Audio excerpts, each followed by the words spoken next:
Olá, pessoal, boa tarde, tudo bom com vocês? Desculpa aí o atraso, nosso café filosófico. Tem uns probleminhas técnicos de internet, mas a gente já começou a dar andamento aqui, tá tudo certo. Bom, boa tarde para quem está chegando, quem está entrando, assistindo nossa live, muito obrigada. Vamos compartilhar também para, né, mais pessoas terem acesso. E antes de começar, eu quero dizer que essa apresentação online do Café Filosófico faz parte de um projeto Corredor Cultural de Foz do Iguaçu, né? E esse incentivo, ele é por meio da Prefeitura de Foz do Iguaçu e Fundação Cultural de Foz do Iguaçu. Então, já vai nosso imenso obrigado aí ao pessoal que está dando uma força para a cultura. E sem mais delongas, né, vamos lá, nosso tema do Café Filosófico é educação remota, equidade e pandemia. Eu quis trazer esse tema porque eu achei muito propício na nossa situação atual, né, em que estamos, em que o país e o mundo está. E,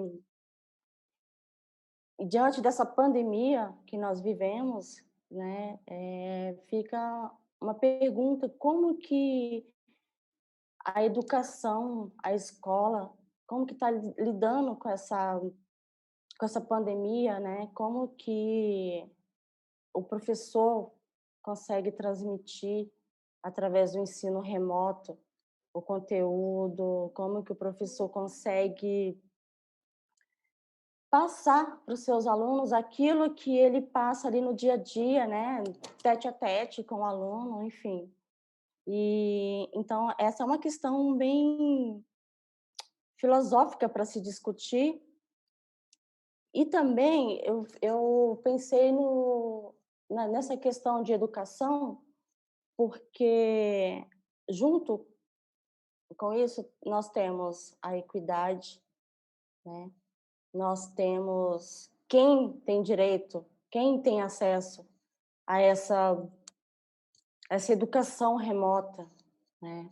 E que é algo para a gente parar, pensar, porque será que é todo mundo que tem um acesso a uma educação por meio remoto, né?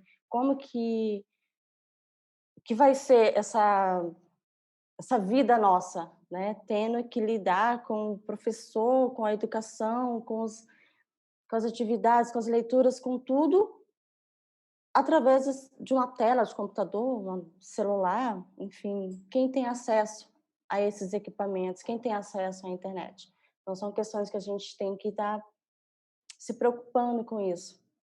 E aí, eu trouxe aqui para a gente conversar duas pessoas maravilhosas. Uma é a Valentina Rocha, ela é professora municipal de Foz do Iguaçu, também ela é discente da UNILA, ela cursa geografia, se eu estiver errada, você me corrige depois, tá, Valentina? E, e ela traz esses dois lados, né? O lado de ser professora, de ter que ensinar seus alunos por meio remoto, e traz o lado também de ser discente, né? De ser uma estudante que também tem que aprender via remoto. Então, eu trouxe a Valentina para falar, contar um pouquinho dessa história, dessa experiência dela para a gente. Em seguida, nós teremos a Francineide Marques, que ela é mestra em educação, a Francineide, ela é doutoranda, né? Ela é doutoranda na UFBA e, e ela estuda o pensamento de Hannah Arendt ou Arendt, aí depende de quem vai falar, né? E ela trabalha bastante essa questão da equidade, da, da educação, por ser mestra em educação, ela vai trazer também as suas considerações filosóficas para a gente. E vamos começar, para não ter mais demora, vamos dar uma boa tarde aí para a Valentina. Quero agradecer você que está aí assistindo a gente. Fique até o final, compartilha essa live, se inscreve no canal, que daqui a pouco a gente vai colocar bastante vídeos para vocês. Valentina, com você.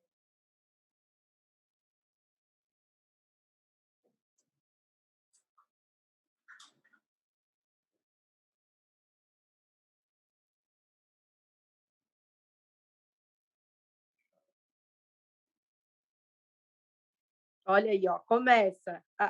Os desafios começam logo. Vamos começar de novo. Muito boa tarde aí vocês que estão nos assistindo, boa tarde, Fernanda, boa tarde, Francinete, que já está aqui na sala com a gente também. É um prazer enorme estar aqui nessa tarde com vocês. É sempre muito bom participar de um café, né? Seja ele entre amigas, seja ele um café filosófico onde a gente possa pensar algumas questões. E uma felicidade enorme poder conhecer um pouco da Francineide, do trabalho dela. Também estou aqui enquanto espectadora, né? Quero agradecer esse espaço. E já quero começar minha fala para que a gente pense a importância desse espaço aqui agora que a gente está tendo, né, do Café Filosófico ser desse tema.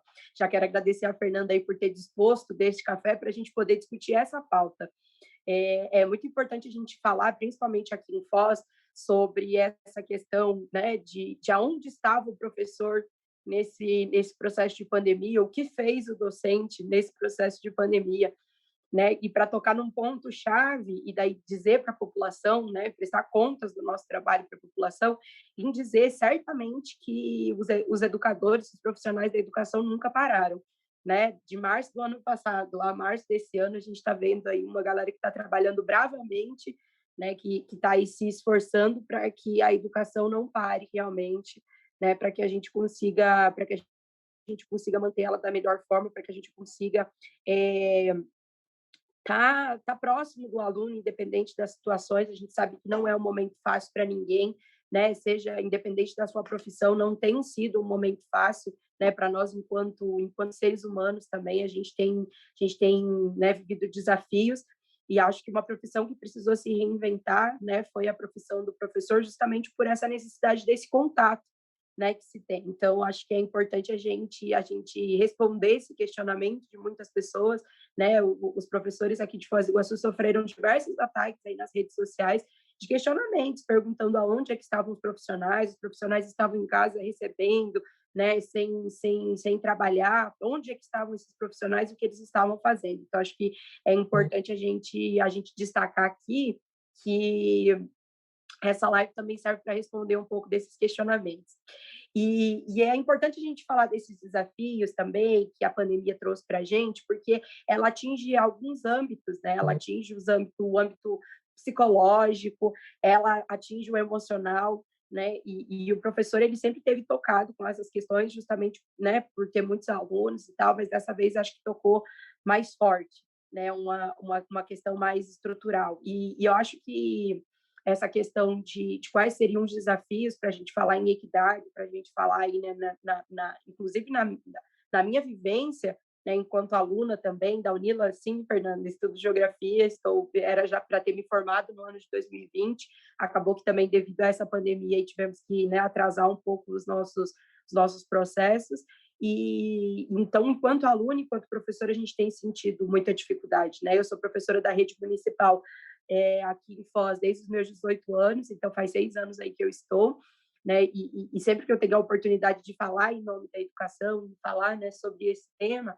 eu digo que que eu sou um bebê, né? Ainda estou engatinhando na área da educação. Eu tenho colegas, tenho profissionais que estão, né, junto comigo dentro da escola que estão já há tantos anos, né? Às vezes tem o que eu tenho de vida, tenho de profissão. Então eu sempre peço licença para adentrar, né, nesse debate, sempre peço licença para que a gente possa falar da forma mais coerente possível, né, de uma percepção de uma pessoa que só está na educação, né, há 6 anos e que tem vivido aí só esses desafios há 6 anos dessa profissão que cada vez mais traça aí desafios para a gente. Então, eu queria deixar aqui uma fala que a gente pudesse nortear os principais desafios, né, que eu senti enquanto professora, enquanto aluna, mas também que eu andei vendo por aí que muitos professores sofreram.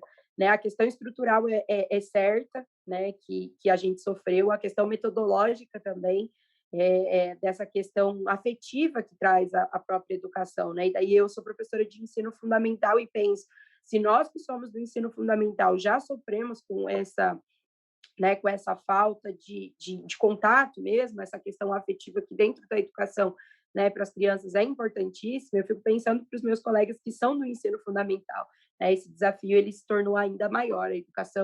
A educação infantil ela é muito pautada nessa questão do contato, ela é muito pautada nessa questão da presença física do professor, né, para que ele possa estar ali corrigindo sempre que for necessário, para estar ajudando aí as crianças a desenvolverem, né, as primeiras habilidades aí da coordenação motora e afins. Então, esse acho que é um sofrimento maior. Então, eu, enquanto professora de educação, né, do ensino fundamental, não poderia deixar de ressaltar isso, né? Quanto menor as crianças, acredito que a dificuldade para os professores quanto a docência se tornou ainda maior, né? Acho que um momento também para a gente refletir como que fica, né? E o quanto é importante a educação, o ensino, né? O ensino dos primeiros anos de vida nesse processo do contato mesmo com o professor. Acho que um outro desafio também que é inerente, acho que a gente vê a qualquer momento, independente aí, né, das idades, é a questão da metodologia, né, desse online. Eu, a hora que entrei aqui na live, estava falando, já estava cumprimentando todo mundo e o meu microfone estava fechado. Isso já virou até motivo de piada entre a gente que está dentro da universidade, né? Abre o microfone, não está falando, não está ouvindo. Né? A gente está vendo os professores encarar em grandes desafios quanto a essa questão dessa metodologia online, né, no processo da aprendizagem. Até porque ele precisa ser acompanhado muito de perto, assim como como eu estava falando da educação infantil, ele precisa ser acompanhado muito de perto. E essa instantaneidade que traz o online, né? Às vezes a gente, dentro da própria sala de aula, a gente fica reparando que tem crianças que querem perguntar e acabam não perguntando. Acredito que esse contato online ele ainda se torna ainda mais difícil, né, para o professor e para o aluno. E a prática da sala de aula ela traz isso, né? No processo do ensino-aprendizado, quando ela se dá, a gente entende que cada aluno tem o seu processo de evolução, né? E não tendo esse contato presencial, não tendo a gente não consegue ter ideia da dimensão disso, a gente não consegue saber se o aluno está aprendendo, se não.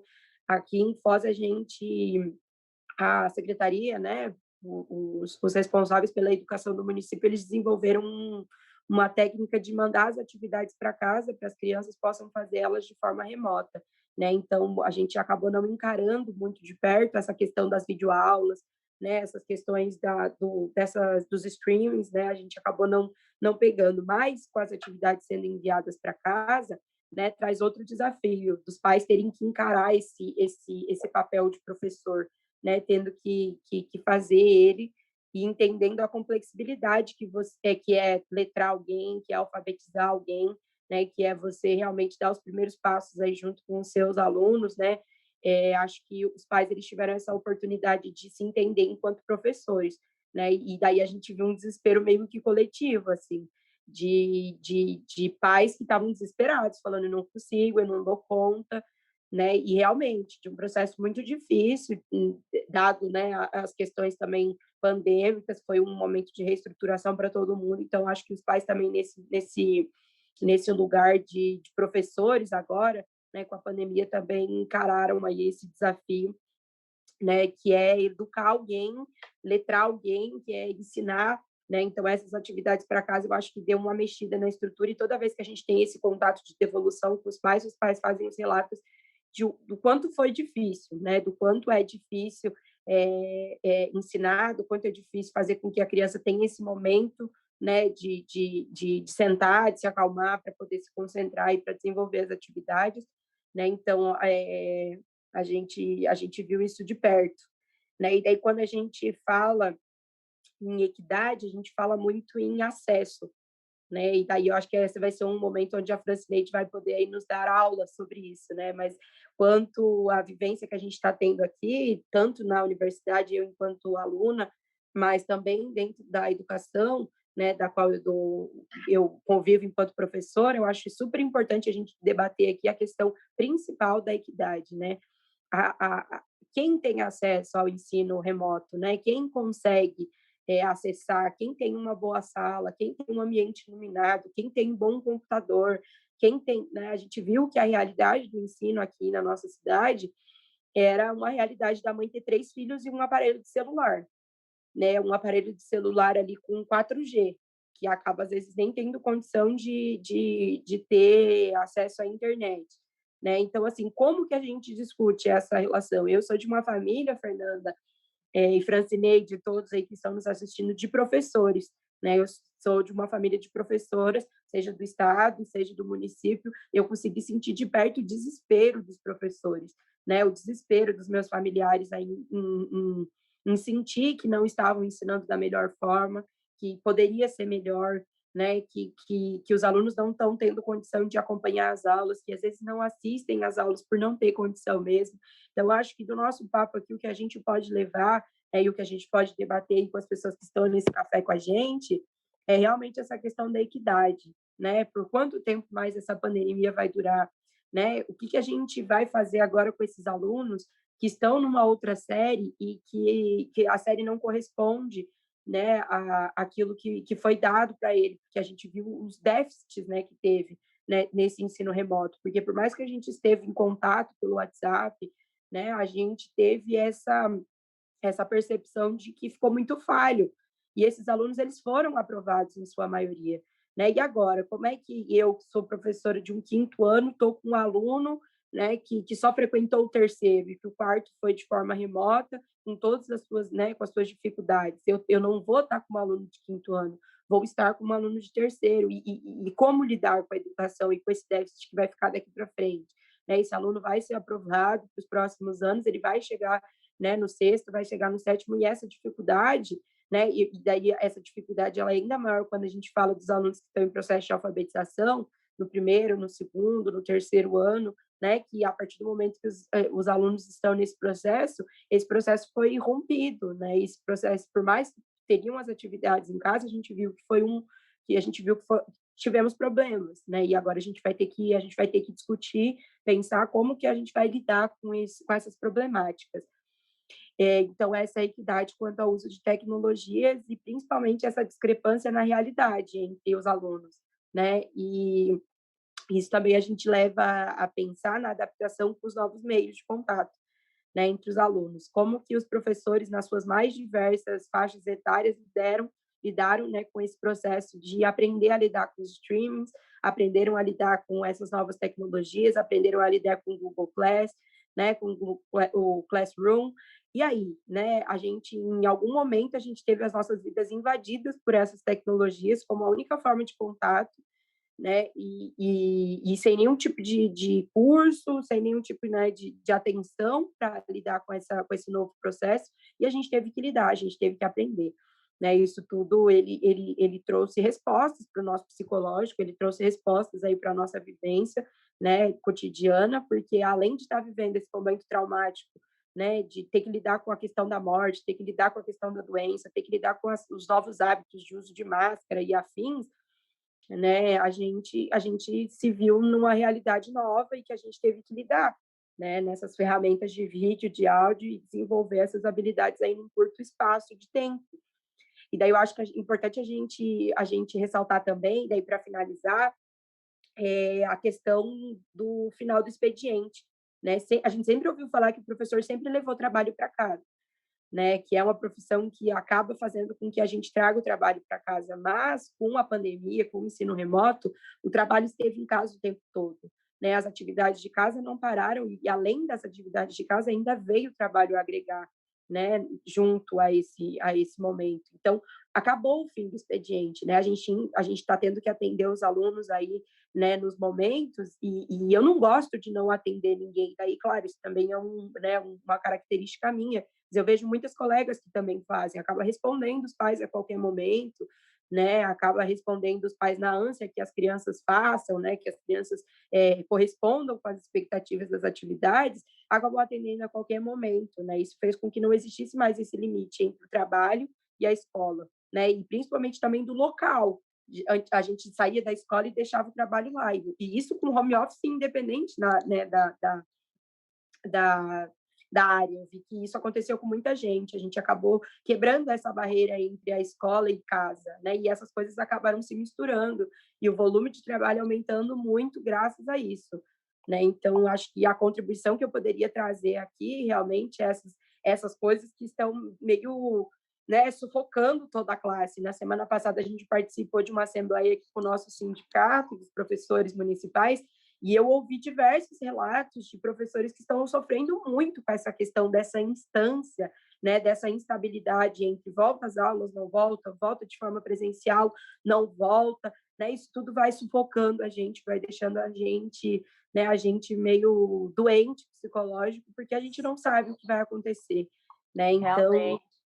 essa instância nos deixou aí mais, mais apreensivos, nos deixou mais ansiosos, né? E acho que todos esses desafios aí, eles vieram cheios de expectativas para ser, né? A gente quer dar conta, a gente quer fazer, mas às vezes a gente não sabia como fazer. Acho que isso contribuiu aí para a nossa saúde mental ficar um pouco debilitada.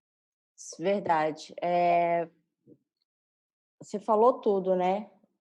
Nós temos que lidar com isso, né? Algo que a gente ninguém esperava, né? Ninguém sabe como fazer, a gente tem que ir aprendendo a fazer e conviver e se adaptar. Valentina, muito obrigada, tá? Continua com a gente aí. Eu vou chamar aqui a Francineide. Antes, eu quero falar para o pessoal que pode colocar perguntas, fazer comentários lá no chat, tá? No final, sobrando um tempinho, porque a nossa live ela é de 1 hora, 1 hora e 10, mais ou menos. Não vamos poder passar disso, até para não ficar cansado. E pode colocar perguntinhas lá, né? Na medida que der, a gente vai respondendo no final. E, Francineide, já, né, agradeço aqui você estar participando com a gente, né? Francineide, que é mestra em educação, doutoranda no programa de doutorado multidisciplinar e multiinstitucional em difusão de conhecimento na UFBA. E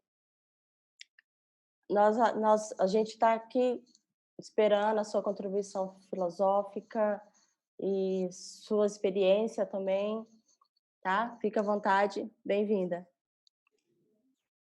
Então, boa tarde a todas, a todos e a todes. É com muita alegria que eu estou aqui fazendo parte dessa conversa com Valentina e Fernanda e todo mundo aí que está acompanhando. Eu fico feliz em a gente sempre abrir espaço para essas discussões, porque a educação é primacialmente um direito, né? Um direito fundamental, um direito protegido constitucionalmente e um dever do Estado. Então, a gente tem que começar a pensar sobre a educação remota como uma modalidade emergencial da educação em decorrência dessa pandemia. Aí também a gente começa a pensar na uma coisa que a Valentina falou há bem pouco, que é o acesso. O acesso à educação, seja ela remota, não remota, regularmente instituída pelo Estado, porque a educação é um dever do Estado. O Estado brasileiro é uma república democrática e é um Estado de direito. Tem a obrigação de fornecer a educação a todas as pessoas que estão aqui vivendo nesse território, nós, o povo brasileiro. Então, o que a gente precisa também pensar é que a educação na pandemia, ou a educação agora, como está sendo feita nessa modalidade remota, ela continua sendo um dever do Estado. Então, a gente está falando de um Estado-nação, o Brasil, que é uma república. Então, a República Brasileira detém o dever, né? A primeira preocupação de um Estado democrático de direito, eu já explico isso, é bem formar todos os seus cidadãos e cidadãs.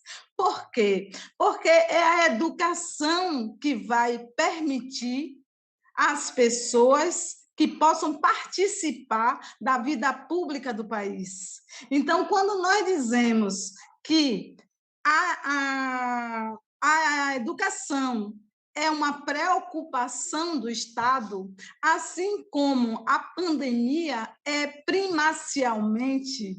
primeiramente, uma preocupação do Estado-nação. Então, é a República Brasileira responsável por coordenar, possibilitar e garantir. Desculpa, gente, os pigarros, eu tive Covid há pouco tempo. E falar em pandemia, né? Então, é a República Democrática Brasileira que deve, por sua obrigação constitucional, proporcionar à população brasileira a garantia de bem dirigir as ações necessárias ao combate à pandemia. Então, primeira coisa, quando a gente fala em pandemia, é responsabilidade do Estado brasileiro combater a pandemia, evitar mortes, vacinar a população, obrigação de garantir a saúde pública, é uma garantia do Estado-nação. Concorrentemente aos estados federados, porque somos uma república, então somos formados por estados federados, Bahia, Pernambuco, Paraíba, Rio Grande do Sul e todos os demais estados federados também devem ter a preocupação em garantir o combate à pandemia, porque é uma questão de ordem pública. Assim também os municípios. Então, os municípios brasileiros têm também a obrigação de proporcionar o combate e garantir medidas efetivas e eficazes ao combate à pandemia. Isso porque eu quero ressaltar que uma pandemia é uma preocupação governamental. Além de ser uma preocupação de nós, pessoas, cada uma de nós devemos tomar as medidas de segurança, usarmos máscara, usarmos os álcools, evitarmos sairmos de casa. Também o Estado tem a sua obrigação e de uma maneira mais contundente, mais forte, porque, sendo uma república, o Estado brasileiro, nós temos na pessoa do Executivo Federal o maior responsável pelo combate à pandemia. E, concorrentemente, cada governador e cada prefeito. Bom, assim, eu estou trazendo a pandemia para uma esfera que é pública. Então, o combate à pandemia não é uma questão de ordem privada. Nós, pessoas, dentro das nossas casas, nas nossas vidas, também devemos ter a obrigação de adotarmos as medidas necessárias ao combate à pandemia. Mas tudo deve ser coordenado e garantido pelos governos municipais, estaduais e federal. Então, quando nós pensamos numa pandemia como uma questão de ordem pública, nós podemos pensar também que a equidade também é uma questão de ordem pública, porque quando falamos em acesso à educação, seja ela remota, porque agora é uma questão emergencial, mas é uma questão de ordem pública. A educação no Estado brasileiro é uma obrigação pública.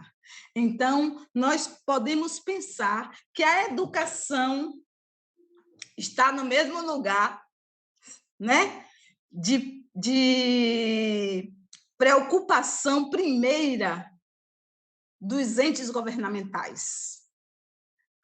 Da mesma maneira, seja no Estado-nação, pelo governo federal, seja no Estado federado, né? Então, Mato Grosso, Acre, Amazonas, Ceará, Sergipe, Paraná e demais estados federados, os seus governantes, os seus governadores têm também a obrigação de garantir a educação nos seus territórios.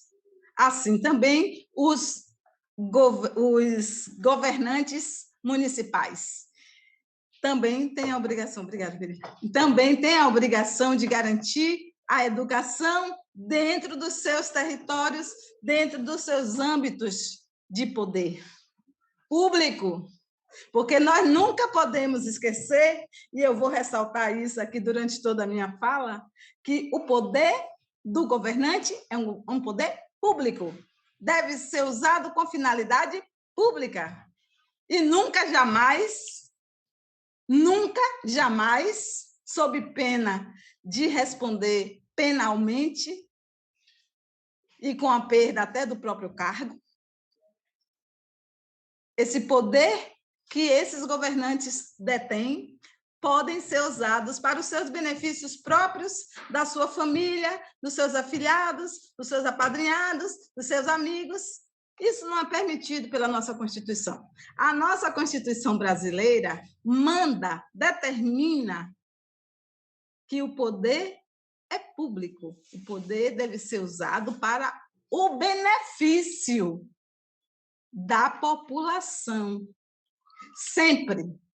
Qualquer ato que seja feito por um governante ou um servidor público, como um juiz, ou um procurador, ou um promotor público, qualquer ato que ele fizer que não tiver como finalidade atender ao público, observando sempre, porque manda a Constituição, a eficiência, a moralidade, a impessoalidade. Impessoalidade significa dizer que nenhum ato deve beneficiar esta ou aquela pessoa, garantindo privilégios que vão de encontro, que vão contra a ordem pública. Então, nós estamos vendo a cada passo, né, que o acesso à educação é garantido constitucionalmente, porque estamos aqui no Brasil, um Estado democrático de direito e que é uma república, é um Estado federativo. Significa, então, dizer também que esse acesso à educação não pode se dar como nós vemos agora, na modalidade remota emergencial, e também no estado regular, que alguns estados brasileiros possuem uma capacidade para fornecer uma educação de melhor qualidade do que outros estados. Então, nós vemos discrepâncias agora no ensino remoto, que são discrepâncias e desigualdades, desequilíbrios regionais que se dão igualmente no ensino presencial. Então, se o aluno ou a aluna não tem acesso à internet, esses alunos e essas alunas também não têm acesso ao transporte para ir à escola presencialmente. Essas mesmas pessoas que têm dificuldades de acessar a internet para assistir uma aula na modalidade remota emergencial são as mesmas pessoas que não possuem condições financeiras de adquirir livros, de adquirir material escolar, de adquirir roupas, sapatos, que são as mesmas pessoas que moram, que têm moradia precárias, que não têm condições de acessar um bom ambiente adequado para assistir às suas aulas no notebook ou no celular dentro de casa, são as mesmas pessoas que não possuem a garantia de uma moradia decente, decente no sentido de digna, como devem ter todas as pessoas, como todas nós, pessoas, brasileiros e brasileiras e demais do mundo inteiro, devemos ter, porque esse é um direito básico, é um direito fundamental. Então, a criança que não possui uma pessoa para lhe auxiliar com a tecnologia nas aulas remotas emergencial, ela também não possui alguém que possa ir com ela, levá-la à escola. Essa mesma criança, esse mesmo adolescente, precisa muitas vezes caminhar por locais ermos, sozinhos, sozinhas, correndo risco, porque não tem segurança para ir e vir da escola. São as mesmas pessoas. Então, o que nós vimos e que estamos aqui conversando sobre a educação remota, né? Nessa modalidade agora que é uma emergência emergencial, ela não difere da educação presencial no sentido de que as pessoas vulneráveis, socialmente vulneráveis, são as mesmas pessoas tecnologicamente vulneráveis. Estamos tratando do mesmo público. O público que não é preparado, ao contrário, ele é excluído das oportunidades de acessar a esfera pública, a esfera do político. Dificilmente nós sabemos, nós estamos vendo agora, inclusive aqui no Brasil, o maior escândalo judicial do mundo, o que ocorreu quando um trabalhador acessou a presidência da República. Por quê? Por quê? Porque as pessoas pobres, as pessoas negras, as pessoas LGBT, as pessoas indígenas, as pessoas que estão fora de acessar a escola, as pessoas que estão que não veem o seu direito à educação serem garantidos, são as mesmas pessoas que são impedidas, eliminadas, porque Marielle foi eliminada, né, de acessar o espaço público. Presenciamos recentemente mulheres negras que acessaram a política e estão sendo ameaçadas de morte. Por quê?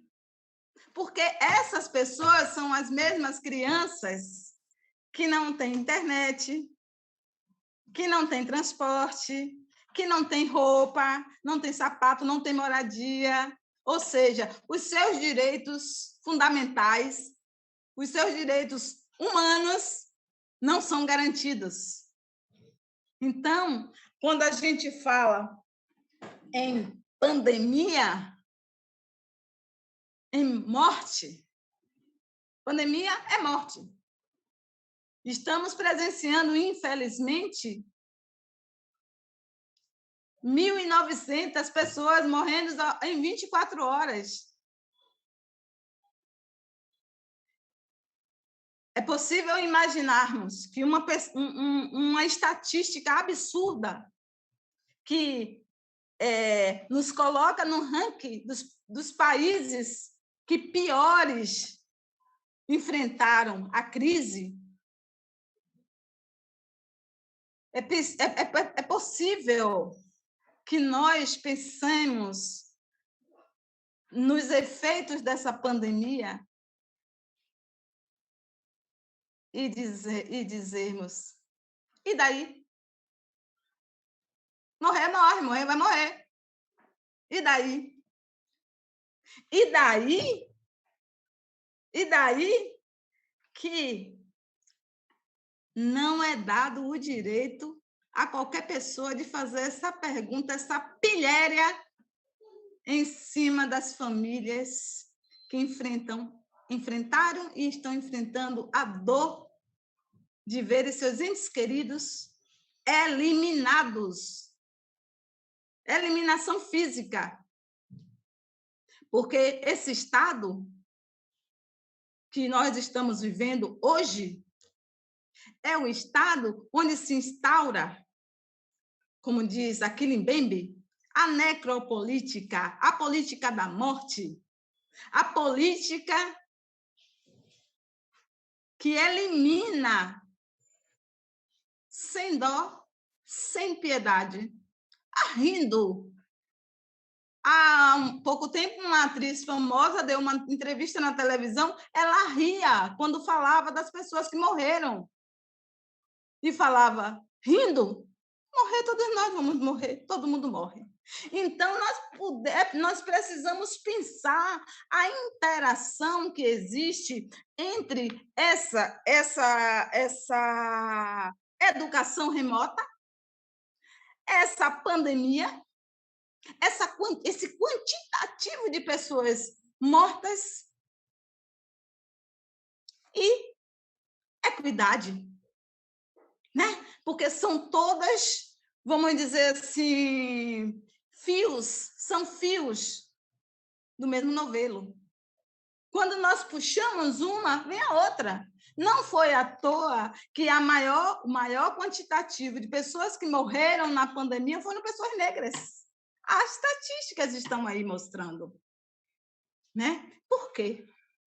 Por que será que toda vez que tem alguma coisa que não presta, que é ruim, somos nossos corpos negros os mais atingidos? Desemprego, somos nós. São nossos corpos que mais passam fome. Falta de acesso às universidades, somos nós também. Por que razão eu, uma mulher com 56 anos, estou fazendo doutorado somente agora? Se tem professores e professoras minhas brancas de 27, 28 anos com doutorado e pós-doutorado. Por quê? Todas do Sudeste e do Sul, inclusive. Todas. Sudeste e Sul. Porque nós temos realmente uma assimetria de oportunidades regionais. Isso nós não podemos deixar de falar, porque o Estado brasileiro que mais foi atingido de forma avassaladora com a pandemia foi o Estado do Norte. Situação absurda de administração das medidas contra a pandemia. Né? Então, nós tivemos ali uma combinação de descaso, negacionismo, porque ainda tivemos e ainda estamos tendo que enfrentar negacionismo, fake news. Quer dizer, algumas pessoas, alguns grupos, porque são privilegiados socialmente, espalham mentiras, porque sabemos que as mentiras são uma das habilidades, vamos dizer assim, ou um dos instrumentos que os governos antidemocráticos utilizam. Então, a gente precisa pensar que o Brasil é uma democracia, é uma república, é um Estado democrático, porque aqui deve valer o que está escrito na Constituição Federal, é um Estado democrático, todas as pessoas devem ter as mesmas oportunidades. E de direito. De direito, porque aqui a gente não pode ver aplicadas políticas de exceção que querem aplicar. As políticas de exceção significa que governantes, detentores, autoridades aplicam aquilo que querem, desrespeitando o que está na Constituição. Então, quando aquela máxima, né, popular, aos meus amigos tudo, aos meus inimigos nada. Esse processo que nós vimos, porque é escandaloso demais, eu sou uma advogada, não posso deixar de falar, né? É emblemático, é uma ilustração do que pode ser vivido um ser humano em decorrência da injustiça. Equidade tem a ver com a justiça social. A injustiça, ela não deve fazer parte de um Estado democrático brasileiro, de direito como é o Estado brasileiro. Aqui, há na Constituição Federal um capítulo só destinado à justiça. Então, devemos prezar pela justiça, porque há injustiça de ver uma criança sem aula, nem mesmo remota, porque nós sabemos que muitos estados federados não conseguiram garantir o ensino remoto emergencial, porque não conseguiram delinear um plano de aulas remota, porque não conseguiram dar formação a seus professores e professoras, porque não conseguiram garantir os instrumentos tecnológicos aos alunos e alunas. Então, olha só, em alguns estados nós tivemos a educação remota, com todas as dificuldades que a professora Valentina nos trouxe aqui, e em outros estados, nem isso tivemos. Ou seja, um ano perdido para as crianças. É justo? É justo que o Estado brasileiro, rico, né?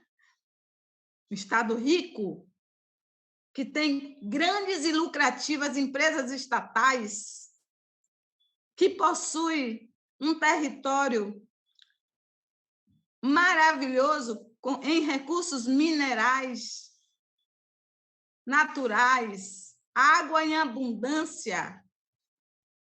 É justo que o Estado brasileiro não garanta às suas crianças o ensino remoto, agora na emergência, e o ensino presencial, quando acabarmos a pandemia. O ensino digno, a escola digna, onde as crianças possam ir ao banheiro e lá ter água para dar descarga, lavar as mãos e sabão, o mínimo de higiene. Porque não se pode cobrar, nessa crise sanitária, que pessoas tenham higiene se elas não têm campanha de educação, de higiene, de saúde. Isso é saúde pública, obrigação do Estado brasileiro. Então, a gente precisa pensar nessa pandemia como uma preocupação pública. Não podemos aceitar que nos digam não sei o que fazer, estão me cobrando demais. Não. Um servidor público do mais alto escalão, da presidência do governo estadual ou do município, ele tem a obrigação de saber o que fazer. Ele tem assessores muito bem pagos pelo dinheiro público para saber o que fazer. Então, não é possível pensarmos que um Estado como o Brasil vai ficar com essa dívida pública com o seu povo, por não fornecer garantias à educação, seja de quais modalidades, presencial ou emergencial, não importa. O Estado brasileiro tem essa dívida pública com seu povo, de garantir a educação. Remota, presencial, fundamental, básico, universidades, pós-graduação, centros de produção científica, centros de produção acadêmica, de pesquisa, porque educação e riqueza nacional se faz com pesquisa e ciência. Não podemos jamais permitir que alguém duvide da Fiocruz, da USP, da UFBA, da UFMA, da UFPA, das universidades que trabalham incessantemente para o conhecimento. Né? Então, pessoas que estão trabalhando na limpeza das universidades, limpando o chão, servindo café. Essas pessoas devem ter a garantia do seu emprego público. O servidor da biblioteca, o motorista, o reitor, os professores e professoras, todas devem ter garantido o seu emprego público, porque a universidade pública é uma expressão de uma república. E nós somos uma república. Não podemos esquecer isso. República brasileira, república democrática. Nós somos uma república democrática. Então, isso significa dizer que nós não podemos permitir que uma criança tenha eliminado a sua capacidade intelectual, né? Ela precisa, como nós dizemos no interior, se tornar alguém. E se tornar alguém é não apenas poder, com o seu trabalho, garantir o seu sustento, mas também poder falar, aprender a falar, aprender a discutir questões públicas e também ocupar espaços públicos dentro das câmaras de vereadores, dentro das câmaras de deputados estaduais e federais, dentro do Senado, como juízes promotores, procuradores da Justiça, como presidentes da República. Essa criança que tem o seu acesso à educação negada,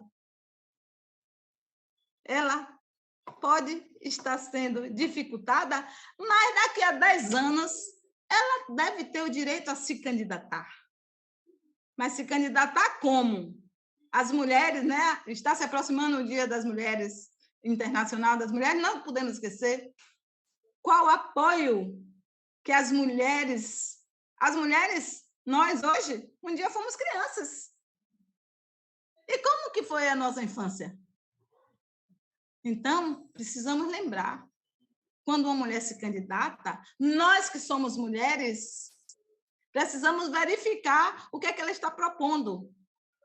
Ela está propondo garantia dos nossos direitos, os direitos das mulheres, das crianças, porque quando os nossos direitos das mulheres forem garantidos, direitos à segurança, né, a uma vida sem violência, porque não podemos esquecer que a falta da educação também proporciona uma mazela social, que é a violência. A falta da educação remota, presencial, quaisquer modalidades, ela interfere diretamente no quantitativo da violência. Então, meninos que não foram educados para o respeito, para a alteridade, para a dignidade de ser humano e não violentar os corpos das pessoas, especialmente quando essas pessoas são as mulheres que são atingidas por feminicídios. Os homens que praticam feminicídio, eles não tiveram educação cidadã, para que ética, né? Não tiveram filosofia lá na escola básica, fundamental, porque o respeito é uma questão ética. Então, os homens que dizem, os homens que enaltecem torturadores, os homens que enaltecem feminicidas, que enaltecem os homens que praticam violência sexual, inclusive com crianças, esses homens não receberam uma educação ética, né? Porque não é possível pensar que alguém que receba, que dialogue, que aprenda a dialogar, e o diálogo significa a não violência, porque é com o diálogo, com a nossa capacidade de diálogo, de conversar, como estamos fazendo aqui, que resolvemos conflitos. Então, quando os homens não recebem educação cidadã, eles também não recebem educação para o diálogo, para a conversa, porque entre diálogo e violência há uma discrepância. Quando os conflitos não conseguem ser resolvidos pelo diálogo, é que se instaura a violência, inclusive estatal, porque nós vimos recentemente alguns governantes, ao serem perguntados essa ou aquela pergunta por repórteres, terminam a reunião. Não há diálogo, não há pergunta nem resposta. Então, precisamos pensar na educação remota, na pandemia e na equidade como uma preocupação pública. É isso, amigos todos. Muito obrigada ao espaço aqui e agradeço a presença de todos. Ô, Francineide, muito obrigada pelas suas palavras. Eu realmente estou sem palavras. Claro, a gente poderia conversar muito sobre isso há muito tempo. Mas, assim, infelizmente, nós temos um tempo aqui, né, no Café Filosófico. Ele é estipulado em 1 hora, a gente já passou um pouquinho. Mas eu fiquei muito contente com a sua fala, com a fala da Valentina. Ainda hoje eu entrei num blog, estava lendo umas coisas, e eu li uma frase que eu fiquei pensando, refletindo sobre essa frase, né?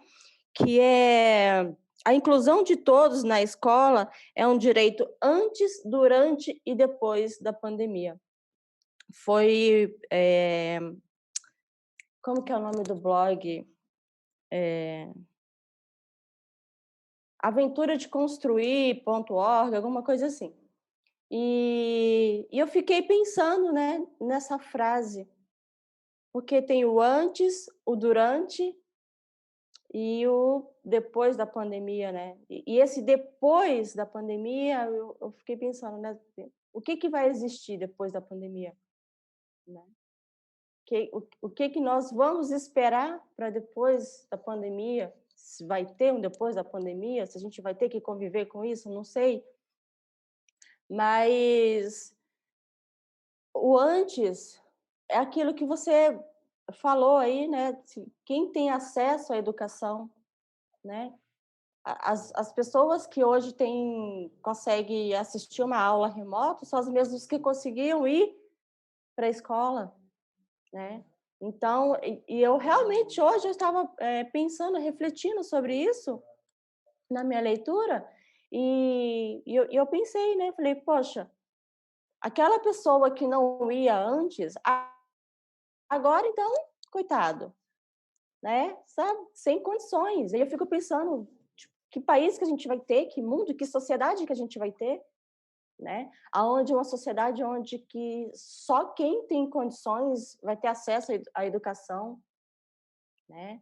Vai vai poder ter uma profissão, né, de um DR na frente, vamos colocar assim.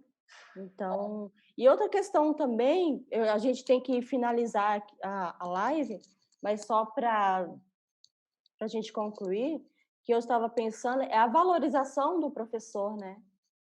Alguém comentou lá no chat, acho que foi o Cristiano, né, que o professor ele leva o trabalho para casa quando ele saía da escola, isso foi falado aqui, e agora ele tem que trabalhar em casa, tipo, 24 horas, full time, né? E não tem. Meus professores, eu mesmo incomodo eles pelo WhatsApp, pelo e-mail, sabe? Eu preciso de informação. E aquela pessoa que não tem isso, né? Aí vamos responder o quê? E daí? Né? Me preocupa bastante o rumo que está se dando tudo isso. Eu tento fazer a minha parte, mas é muito difícil a gente fazer a nossa parte enquanto que o outro não faz. É difícil eu usar uma máscara, usar álcool em gel, enquanto o outro não usa. E é uma realidade que a gente tem que conviver com isso, né? Tem que aprender e aprender, ensinar quem a gente pode e aprender novamente. Então, a gente está sempre se reaprendendo, né? Se reinventando, acho que essa é a palavra. Mas eu quero agradecer vocês aí, quero agradecer o pessoal de casa que está assistindo aí, curtindo. Tem bastante comentários lá. Infelizmente, a gente não vai poder responder. A gente está com um tempo bem curtinho mesmo. Mas depois a gente vai respondendo lá, né, meninas? Conforme vai as perguntas lá, a gente vai colocando as respostas para vocês. Quero agradecer bastante. Quero agradecer o pessoal aqui da equipe, que deu todo o apoio, amparato aqui para que acontecesse essa live, né? Pessoal de casa, quero agradecer imensamente esse projeto do Corredor Cultural, que é um projeto da Prefeitura de Foz do Iguaçu e Fundação Cultural, que não só possibilita a gente trazer essa discussão em forma de café filosófico, né? Mas, assim, muitas outras culturas são apresentadas através desse edital. A Valentina mesmo já apresentou várias edições, né, Valentina? Com Baque Mulher, Maracatu, bem legal, né? Acho que o incentivo à cultura é fundamental para qualquer município, estado, país. E, Valentina, muito obrigada, tá? Te agradeço, assim, de coração. Fernanda, eu que agradeço, já aproveito aqui para te parabenizar também pelo seu aniversário. Você fez um aniversário e acabou dando um presente para a gente. Eu quero agradecer demais a oportunidade, não só de falar, mas de aprender. Francineide foi espetacular na sua fala. Eu queria abrir diversos momentos aqui o meu microfone para poder parabenizar, para poder falar o quão é importante trazer para o debate, para o centro do debate, a educação como direito. Eu falo isso para os meus alunos desde as primeiras séries. Eu falo, vocês estão aqui para um direito de vocês, e esse direito ele precisa ser assegurado. Trouxe diversos pontos importantes para a discussão, e eu acho que uma das mais, assim, que eu pensava enquanto ela falava, é esse caráter de que ninguém deu conta da pandemia. A instância mais alta do poder do país não deu conta da pandemia, a cidade está virada um caos, está tudo uma loucura, mas quem tem que dar conta é a educação, quem tem que dar conta são os professores, quem tem que dar conta, né, é aquilo que existir mais frágil dentro, né, do processo. Então, assim, territorializar essa discussão. Francineide foi assim, brilhante em trazer essa discussão. Eu quero mesmo agradecer aí no dia do seu aniversário, você trazer essa discussão para a gente poder ouvir e aprender aí um pouco com a Francineide. Muito obrigado mesmo. Imagina, eu que agradeço vocês. Agradeço de imenso coração, né? E, Francineide, eu assisti as suas falas lá no congresso da UFBA, né? Eu fiquei apaixonada. Aliás, eu estou assistindo o restante lá, que é muito conteúdo.